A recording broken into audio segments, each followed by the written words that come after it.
الحمد للہ رب العالمین والصلاة والسلام علی خاتم النبیین۔ احباب، آج جو حدیث مبارک آپ کے سامنے پیش کر رہا ہوں، اس کا عنوان ہے غیر اللہ کی قسم کھانا۔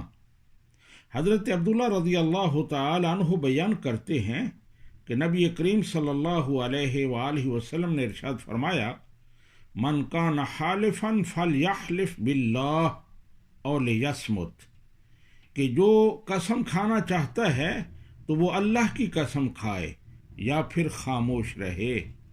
یہ بخاری شریف کی حدیث نمبر 2679 ہے۔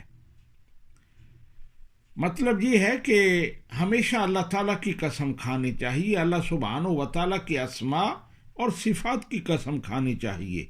غیر اللہ کی قسم کھانا یہ ناجائز، حرام اور گناہ کبیرہ ہے۔ نبی رحمت صلی اللہ علیہ وآلہ وسلم جب بھی قسم کھاتے تو آپ ارشاد فرماتے، والذی نفسی بیدہ، قسم ہے اس ذات کی جس کے قبضہ قدرت میں میری جان ہے۔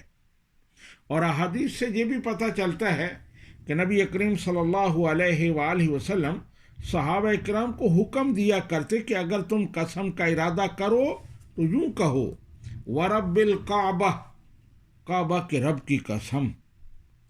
تو ان احادیث سے یہ ثابت ہوا کہ کسی بھی مسلمان کے لیے یہ جائز نہیں ہے کہ وہ اللہ تعالیٰ کے اسماء اور صفات کے علاوہ کسی اور چیز کی قسم کھائے، چاہے وہ چیز جتنی ہی متبرک اور معظم کیوں نہ ہو، جیسے کعبہ کی قسم، رسول کی قسم، پیر و مرشد کی قسم، والدین کی قسم، ماں کی قسم، اولاد کی قسم، تیرے سر کی قسم، یعنی اپنے سامنے بیٹھے ہوئے شخص کو یہ کہنا کہ تیرے سر کی قسم۔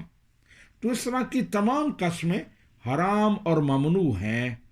ان الفاظ کے ساتھ جو بھی قسم اٹھائی جائے گی وہ شرعاً قسم نہیں ہوگی۔